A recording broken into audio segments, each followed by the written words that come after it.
Have you ever noticed how certain male characters feel familiar even when they belong to completely different books? Different names, different stories, same emotional energy. Today I'm mapping 6 male characters, 2 from my own work and 4 from other works of fiction, into tarot card archetypes. Not to judge them, but to understand why we are drawn to them. Okay, before we begin, if you are new here, hi, I'm Anisha Brahma from Soul Strip with Anisha. I am an author, a tarot practitioner, a healer, and in this space, we explore overlaps between tarot and stories. And if this interests you, please subscribe. So, in tarot, quote cards aren't about fate or prediction, they represent people, specifically how someone relates to emotion, action, intimacy, and power.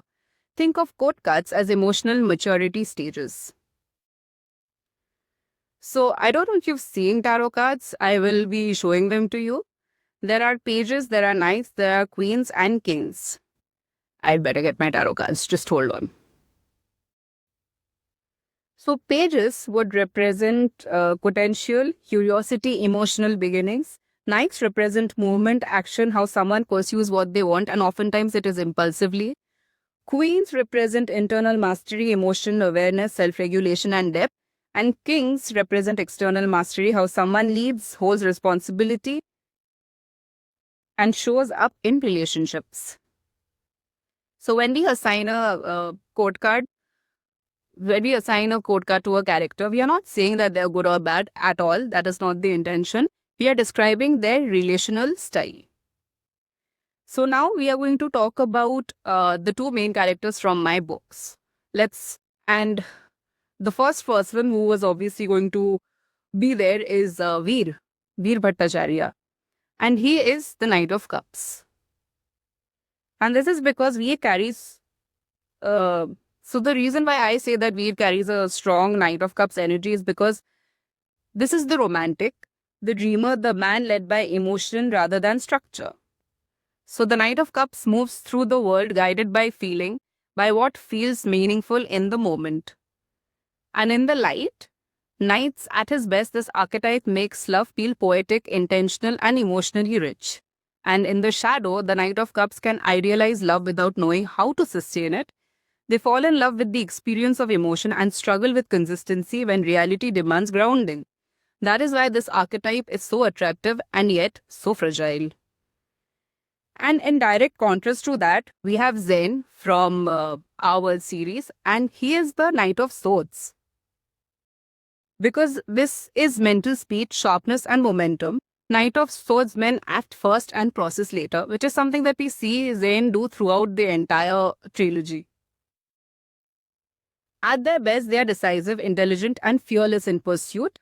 But emotionally, this archetype can rush intimacy, dismiss vulnerability, and or use logic as armor. They often mistake intensity for clarity. This is why Knight of Swords energy feels exciting but can become emotionally exhausting if unintegrated. Now, let's talk about another character. This is from a book that I recently read and I really liked it. It is the Dust Fever series, and the character is called Adrian Nightshade. And with him, I think he is the King of Wands. And that is because this persona represents charisma, leadership, and controlled power. Kings of Wands know who they are, they lead through confidence and not force. They inspire loyalty, they don't chase, they attract. But in shadow, this archetype can struggle with vulnerability. Control replaces emotional surrender. Power becomes distance, which is why this archetype feels magnetic but emotionally guarded.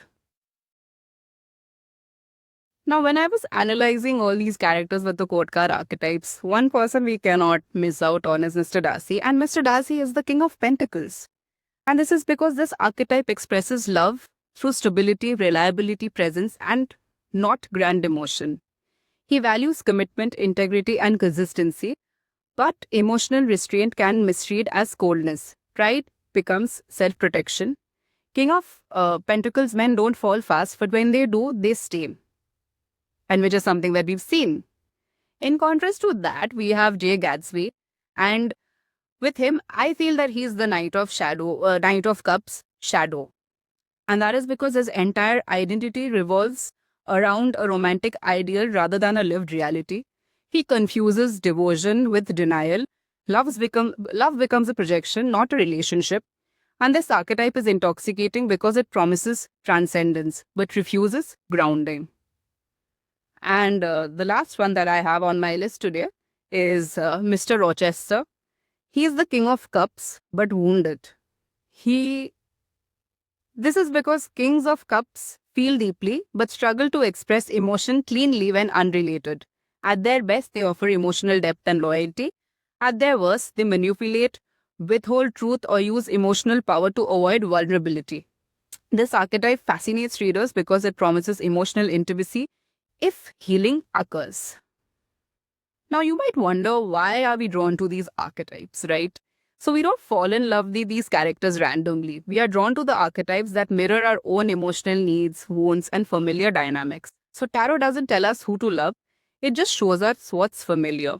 So, the next time a male character consumes you, ask yourself, which quote card energy am I responding to?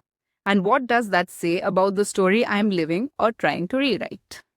And if this resonated with you, hang around, because next time we are going to talk about the female characters, both from my books and from other works of literature.